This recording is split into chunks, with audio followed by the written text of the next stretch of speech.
그래서 제가 그런 말씀 드렸습니다. 대출기자 나왔을 때 혹시 본인이 사고 싶은 동네가 있다면 자 혹시 거기에 급매물이 나왔거나 또는 조건 조정이 되는 게 있는지 찾아보시라 이런 말씀을 드렸던 것입니다. 아파트는 망고쌤.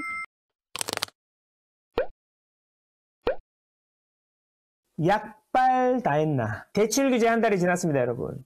약발이 아무래도 다 한 것 같습니다. 주택시장의 바로미터라고 하는 아파트 매매 증감률이 지난주에는 한국부동산원이 반등을 하더니 이번 주에는 말입니다. KB부동산까지 반등을 했다. 자, 지난주에는 국가 공식 통계가 상승률이 반등을 했고 이번 주에는 가장 역사가 깊은 민간 통계도 상승률이 반등을 했다. 그런 이야기입니다. 그래서 저는 계속 약발이 당한 것 같은 느낌이 든다. 한 달 동안 대출 규제하고 집이 한 번도 빠진 적이 없다는 게 팩트다.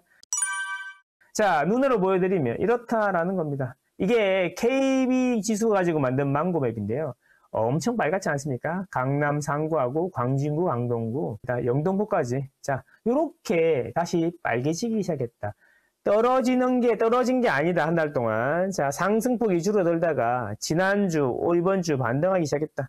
그런 말씀을 드립니다. 그럼 과연 이 상승의 주역은 누구일까? 한번 볼까요? 자, 보시면 상승의 주역은 이렇게 보시면 돼요. 지난주 상승폭보다 이번 주 상승폭이 훨씬 커진 데가 어디냐? 상승폭을 많이 키운 데가 어디냐? 이런 이야기인데요. 자, KB 기준으로는 광진구가 1위. 매매 변동이 0.23까지 지난주 대비 0.23 더 올라갔다. 상승폭이 더 커졌다. 이런 거고요. 그 다음에 영동포구, 송파구, 관악구, 강동구, 강서구, 서초구, 성북구 이런 순서다. 이런 순서. 자, A급지도 일부 있지만 2군하고 3군 지역이 다시 상승폭을 키우고 있다. 그래서 서울의 반등을 주도했다. 이렇게 보시면 되겠습니다. 자, 그래서 지금은 이제 일단 1주 상승했지만 한두 주 더 지켜볼 필요가 있어요. 조정 이후에 호가도 상승하고 그다음에 거래량도 따라 붙는지 이런 걸 한번 체크해 볼 필요가 있다. 그렇게 보시면 되겠죠.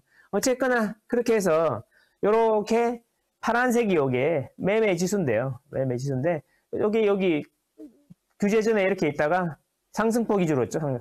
하락을 하려면 밑으로 내려가야 됩니다. 이렇게 밑으로. 짝대기가 밑으로 내려가야 돼요. 근데 상승폭을 줄이다가 지난주 점 찍고 이렇게 다시 올라왔다. 이런 겁니다. 한 추세가 한번 만들어지면 여기서 혼조세 보이다가 추세가 만들어지면 방향을 정하는데 보통 한번 반등하면 일정하게 계속 올라가는 게 패턴이고요. 이게 한번 패턴이 다시 반복돼서 올라가면 기존보다 더 많이 올라가는 성향이 있다. 요거를 집중해야 된다. 그래서 제가 그런 말씀 드렸습니다. 대출기자 나왔을 때 혹시 본인이 사고 싶은 동네가 있다면 자 혹시 거기에 급매물이 나왔거나 또는 조건 조정이 되는 게 있는지 찾아보시라 이런 말씀을 드렸던 것입니다. 자 그래서 뭐 여러 가지로 볼 때 약발이 다 한 것 같다 그런 이야기입니다. 자 문제는 그게 아니에요. 매매만 오르는 게 아니다. 자 보시면 이게 전세의 망고맵이거든요. 전세의 망고맵. 여러분들이 보시기에는 빨간색이 많으신가요? 파란색이 많으신가요? 자, 우리가 매매만 오르는 줄 알았지만 전세도 적지만 꾸준히 오르고 있었다라는 겁니다. 자, 전세는 왜 오를까요? 전세는 정직합니다. 전세는 정직해요. 왜 정직하다고 이야기하냐면은 전세는 집이 부족하면 바로 오르기 때문에 그렇습니다. 자, 공급 물량이 많으면 전세는 떨어지고요. 공급 물량이 적으면 전세는 오르거든요. 자, 그걸 어떻게 그렇게 이야기할 수 있냐? 자, 보시면 여기 파란색인 게 한 달째 파란색인 곳이 있죠? 여기가 서초구예요. 무려 서초구. 자, 서초구. 근데 서초구가 계속 이렇게 가격이 파란색으로 한 달 이상 유지되고 있다는 거예요. 그게 왜 그래요? 서초구에 지금 메이플자이가 입주하고 있기 때문이죠. 그 이야기는 뭐야? 자, 서울 전체가 나머지는 전부 다 빨간색으로 전세가 오르고 있는데 공급 폭탄 터진 서초구의 메이플자이 때문에 서초구는 그 좋다는 서초구가 가격이 빠지고 있다니까 전세 가격이. 자, 그럼 무슨 이야기 하는 거예요? 전세는 공급에 정직하다. 반대로 이야기하면 서초구를 제외한 모든 지역이 공급이 부족하다는 이야기가 되겠네. 자, 매매만 볼 게 아닙니다, 여러분. 매매만 볼 게 아니라 전세를 봐야 된다. 전세가 더 정직하다. 매매는 투자 수요가 있기 때문에 공급이 좀 있어도 사람들이 많이 사면 오를 수 있는데 전세는 투자로 보는 사람이 없잖아요. 전세를 투자로 들어가는 사람은 없잖아요. 실수요잖아요. 그래서 전세는 공급이 많으면 오른다. 자, 그래서 여기서 증명이 되는 거죠. 서울은 공급이 매우 부족하다. 라고 하는데 문제는 뭔지 알아요? 내년부터 서울이 절망적인 공급 수준으로 떨어진다. 앞에서 말씀드렸지만 향후 5년간 공급이 많을 수도 없다. 그러면 앞으로 매매는 어떻게 되고 전세는 어떻게 될 것 같습니까? 자, 집을 사고 안 사고는 본인의 선택이라고 합시다. 그러면 나는 죽어도 때려죽어도 집은 안 살 거야. 라고, 왜 떨어질 것 같으니까? 라고 이야기하시는 분들도 계신데, 자, 집을 안 사면 전세로 가게 돼 있죠. 그래서 집이 안 살 거니까, 집이 떨어질 거니까 안 사시는 거잖아요. 그래서 전세로 사시는데, 전세는 계속 오른다는 겁니다. 전세는 계속 올라. 그러면 주거 비용이 오히려 늘어나는 거예요. 그죠? 결국에는 뭐냐면, 공급을 안 하면 매매도 오르고 전세도 오르는데 혹시 매매가 안 오르더라도 매매가 안 오를 만큼 전세가 더 오르게 된다. 이런 이야기가 되겠습니다. 자, 그러면 여기서 또 한번 봅시다. 집을 사고 싶어요. 자, 집 사고 싶은 사람들이 늘어나고 있는지 줄어들고 있는지 이것도 아주 중요한데, 자, 제가 보기에는 있잖아요. 서울의 비수기 이런 이야기 많이 있었는데 그 명절이라든지 설 추석이죠. 설 추석에 거래가 뜸해진다 이런 이야기 많이 하셨는데 저는 이제 거기다 추가로 골든 위크 그래가지고 연휴라든지 그 다음에 설 명절 그리고 여름 휴가 7말 8초 이런 기간도 이제 비수기라고 보는 게 맞다. 거래량이 떨어지는 게 맞다. 이제는 놀러 가는 게 되게 중요하거든. 그래서 이 비수기임에도 불구하고 심리가 회복이 되고 있냐 안 되고 있냐 이런 걸 보는 거죠.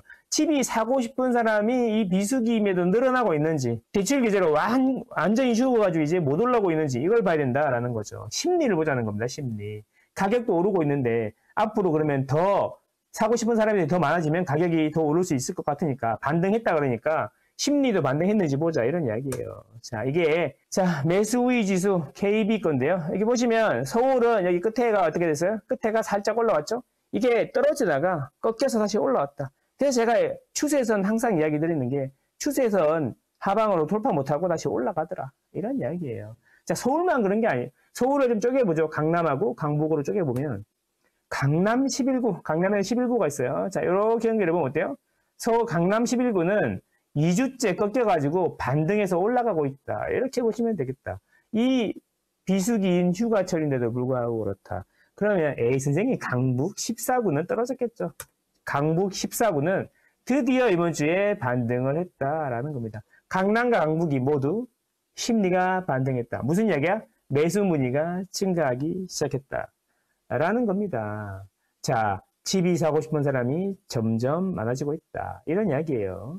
자, 그래서 보시면 지수로 보시면 강남 11구 같은 경우에는 3주째 반등 중이다. 증감률이 높아지고 있고 강북 14구도 이번 주부터 급 반등을 해서 마이너스 6%에서 7%로 바뀌었다. 이런 이야기죠. 매수 문의가 많아졌다. 그러면 매수 문의도 많아졌고 그럼 실제로 상승 거래가 많은지 하락 거래가 많은지도 봐야 되잖아요. 자, 지수는 오르고 있고 심리는 돌아섰고 매수 문의도 많고 그러면 상승 거래가 많은지 하락 거래가 많은지도 보면 자, 요거는 직방의 8월 6일 기준 자료인데요. 자, 보시면 자, 여기 서울이에요. 서울 상승 거래는 53%에서 7월 달에 51%로 마이너스 2.1% 줄었어요. 2.1% 줄었지만 하락 거래는 30.4에서 34%, 3.7% 늘어났어. 그런데 자세히 보시면 상승 거래는 서울은 51.1%고 하락 거래는 34%야. 그럼 결국 7월 달에도 서울은 상승 거래가 훨씬 더 많다. 하락 거래보다. 그러면 실거래가 지수는 적어도 플러스로 돌아서겠네 라고 추측해 볼 수 있다.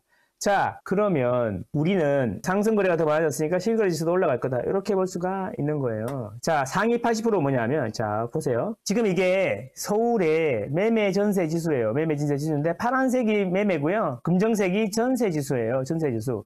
자세히 보시면 2023년 1월 기준으로 해서 1월 기준에 반등해가지고 둘 다 같이 올라가고 있다는 거죠. 이렇게 올라가고 있다. 근데 상승이 이제 매매가 더 가팔라졌다. 전세는 꾸준히 올랐다라는 겁니다.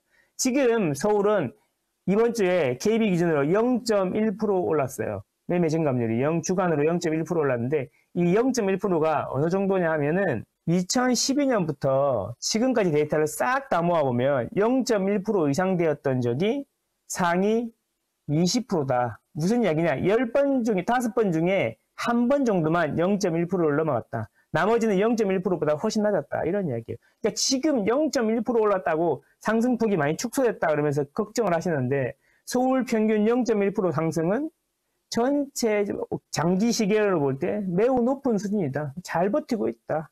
이렇게 보시는 게 맞다라는 겁니다.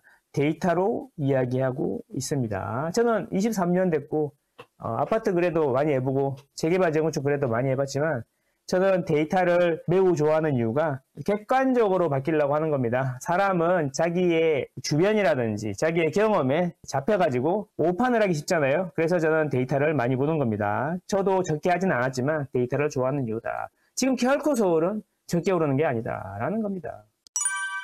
자, 지금까지 정리를 한번 해보면 이렇습니다. 대출 규제 약발이 다 했다. KB도 상승폭이 늘어나기 시작했고 한국 부동산원도 늘어나기 시작했고 심리지수, 매수 문의도 많아지기 시작했으며 상승 거래는 여전히 많다. 그리고 지금도 결코 조금 오르는 게 아니다. 이것을 종합해 본다 그러면 정말 그때 6.27 대출 규제 나왔을 때가 정말로 용기를 냈어야 하는 시기가 아니었나 라고 생각해 볼 수 있겠습니다. 이렇게 되면 한국쌤이 또 하는 이야기가 있죠. 제가 대출 규제 나왔을 때 우리 멤버스에서 했던 이야기, 오빠가 뭐라 카대 용기를 내라 이런 이야기 했었는데 그때 잡으신 분들 축하드리지만 저는 지금도 늦지 않았다 이렇게 생각합니다. 감사합니다.